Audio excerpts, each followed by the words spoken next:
Well, I'm pretty excited to be here today. And I'm hoping that at the end of my talk, whoops, this needs to come down. There we go. You will be as excited as I am. And I'd like to say hi to all those people out in Cyberland. I think hopefully there are a lot of them watching. Well, I wanted to share with you some words I shared with my granddaughter, Peyton Grace, at her Zoom graduation party. And I told her, life is like a camera. What you point at and click, you will get. So, if I point my camera at a rose and click, yep, I get a rose. Now, I wish that life were quite that simple, but it works the same. If I were to point my camera, I want to take a rose, but I point my camera over there, I'm not going to get a rose. But a lot of us don't really realize how important it is that where we're putting our focus. So, in Unity, we have many tools that help empower us. And one of the tools that I have found most helpful in my life are the 5 principles.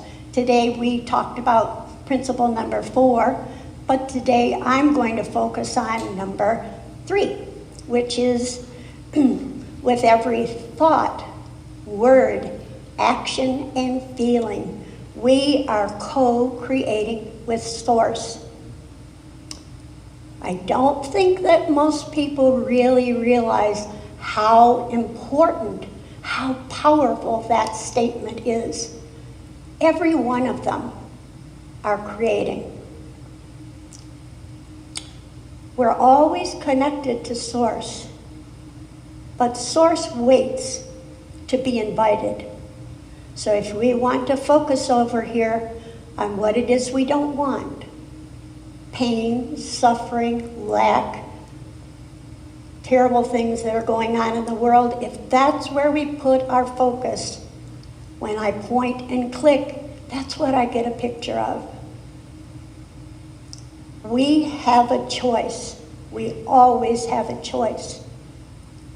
Whenever you think that you're in a situation and you have no choice, that's error thinking.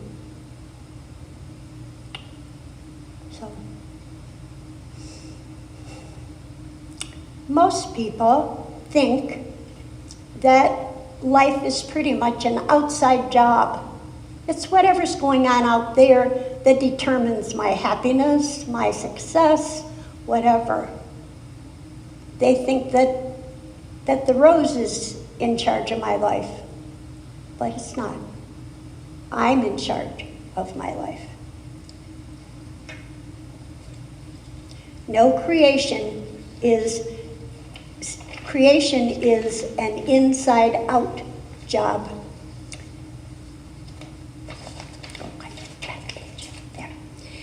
I'd like to relate to you a story about a lady, 40-year-old Donna. She used to work for me, and every time we would get together and share stories and things, Donna would always relate the story about how her dad sent the boys to college. They didn't send her, and that's why she was not very successful. Her dad didn't love her enough to send her. Donna never learned in 40 years that life is an inside job. She thought it was outside in.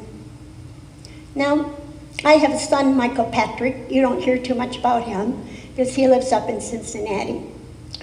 But when he was about 16, he knew about life being an inside job. And a neighbor boy, Jimmy Vigent, came down one day and he said, "We need caddies. There's going to be a tournament this weekend, and there's a lot of money to be made. You get paid and you get tips." And now Michael Patrick, had never played golf. He had never caddied golf. And I'm not sure back in those days, even if you watched golf on TV. I don't know. But he knew that he wanted that, he had his focus on making that tip. So he went, they picked him, they took him, and he made his money and he made his tip. Now, most people would not have had the courage to do that. I doubt that I would have had the courage to do that. Another example is in a restaurant. You know, if you walk into a restaurant and you sit down and you wait, and you wait, and no one comes to wait on you, and you're there and you're angry and you're upset because no one's taking your order, and finally you realize that this is a cafeteria and you're supposed to get up and make your own choices. Or you might be in a different restaurant when the waiter comes up and he says, "And what would you like?" And you say, "Well, I know I don't want a hamburger and french fries. I don't want fish. I had that for dinner last night. And I don't really know what I want." How can the universe serve up and give you what you want when you are focusing all the time on what you don't want? There also is an example of a starving man, and many people fall into this category. The man he's really hungry, and he walks by a banquet, and he peeks in the door, and he sees the banquet is set up, and there are platters of all kinds of food and desserts and things like that.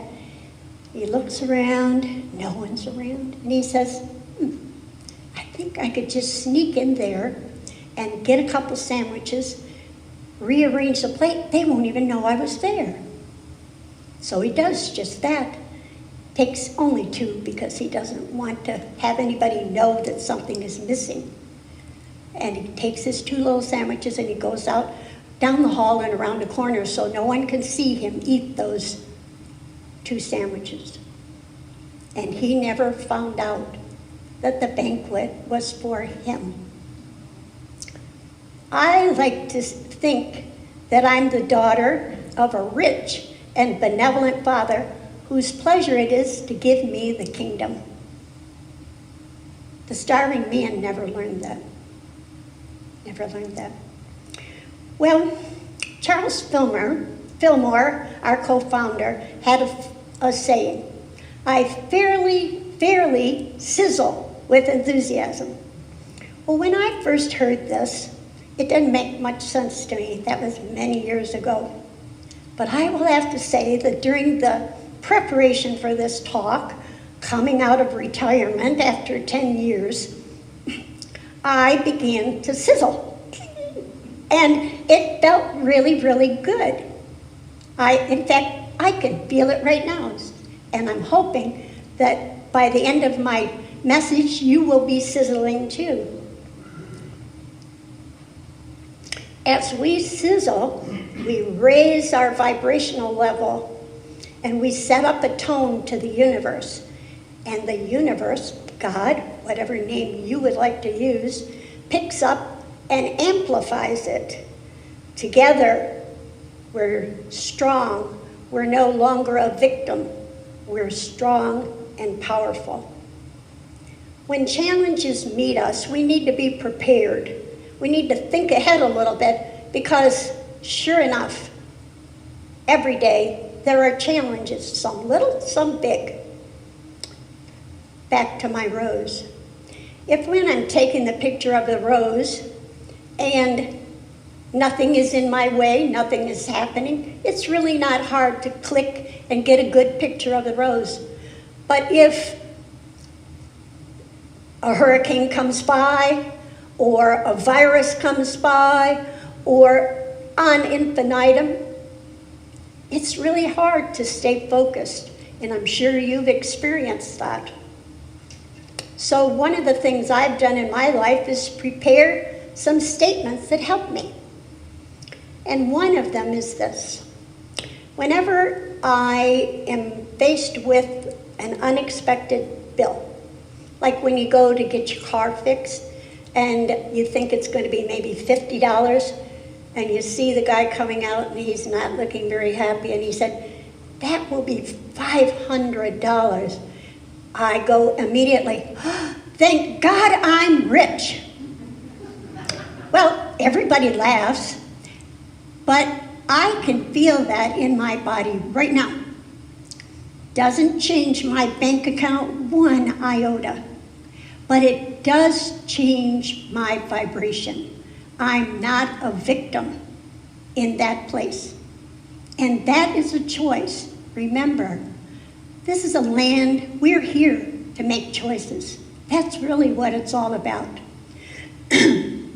Another statement I have, which probably some of you have heard me say before, but an example of when I used this was a couple of years ago. I was leaving the Keys and I was going north to Michigan where I used to live, and I was on, I don't even know, I guess it was 95 going through Miami, all those lanes, I mean, craziness, and the sun was shining and I was bopping along really thinking, hey, I'm not doing too bad here. And all of a sudden, out of the nowhere, a torrential rain started. And I could not see. But there was no place for me to go. There was no place to pull off, like 6 lanes.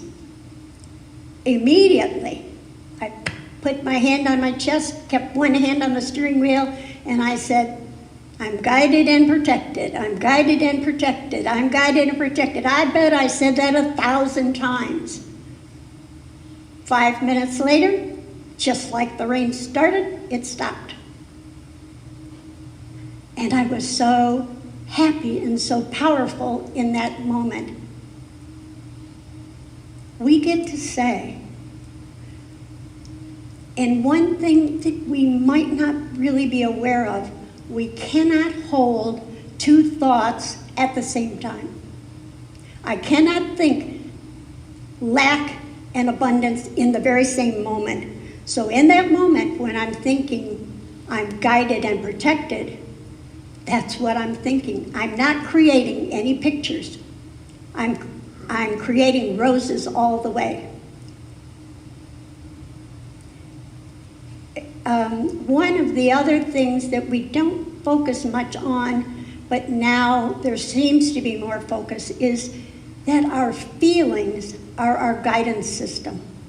When it doesn't feel right, that is saying to you, you are out of alignment. You are not in alignment with your source, with God.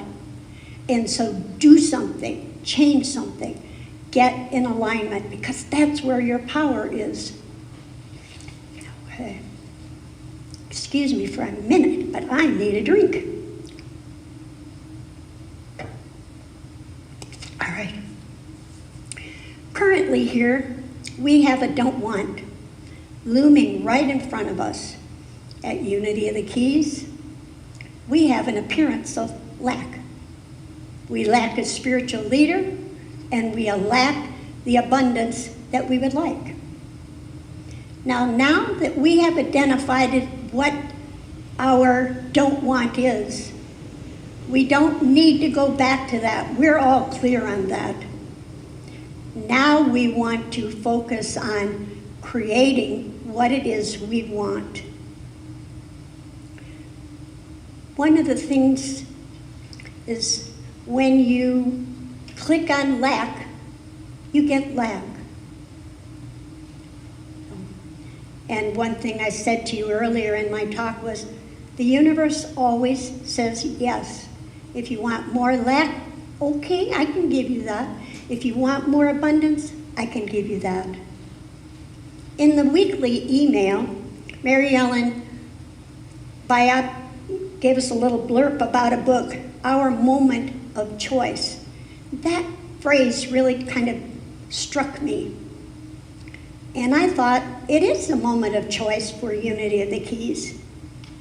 And I want to call you to action, to unite in purpose, to attract, and I emphasize that word, attract, a new, wonderful, prosperous spiritual leader. We have unlimited potential. Our leader could come from anywhere in the world.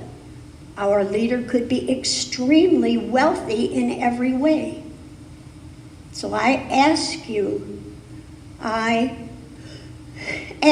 to visualize, vocalize, and we will materialize together our dreams. And I've been doing a little of that visualizing as I was preparing this. And I can see that new minister coming down the hall, rushing to our second service. Yummy smells coming from the kitchen potluck. All of our music team is present. I think we have nearly 20. They hardly fit on the platform. And the announcements, Wednesday night prayer service, book studies, classes, game night, movie night. Wow. And Lori, she's standing over there behind the podium, and she has the biggest smile on her face I have ever seen, and she's pretty good at smiling. And she's holding an envelope, and it's our tithe. Oh, gonna get emotional. And she says, 1/10 of our income this week goes to Silent Unity, and it is for $1,000. Yeah. So, and the kids come in, and there's so many of them, they won't even fit on the platform. Can you see that? Can you add your sizzle, your vibrations to our collective power? I bet you can.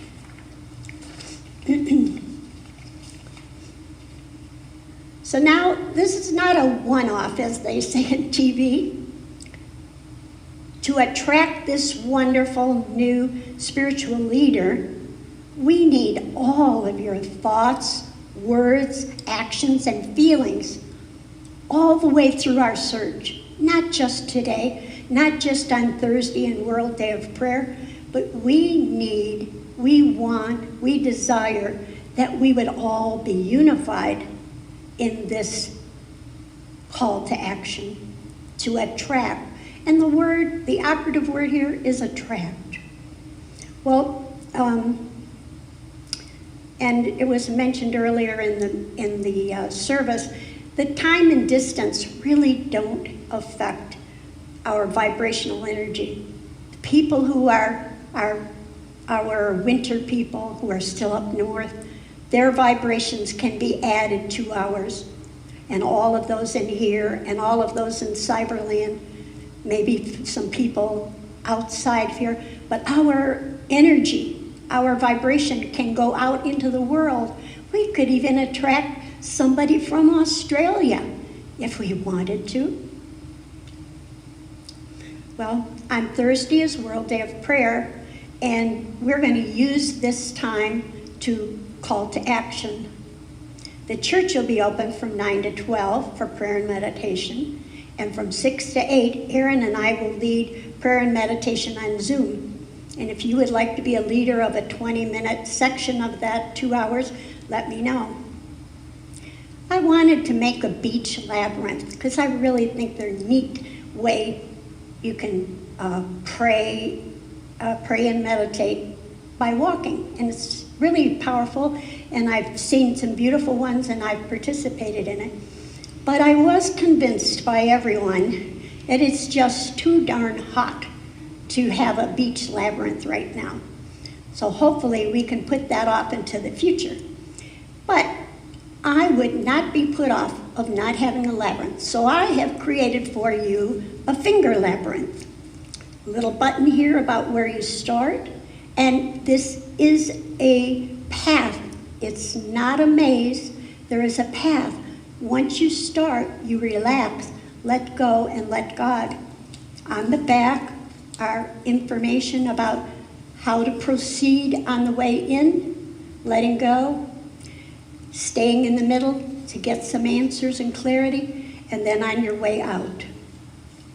So these are in the minister's office, and if you would like one, take one. Don't take one if you don't think you will use it. All tools are not for everyone. Unity has lots and lots of tools, and I encourage you to use our lending library. So many wonderful books, and we're accepting books, and our bookstore in the office. Make use of these things because we all need help in staying focused, staying aligned with Spirit.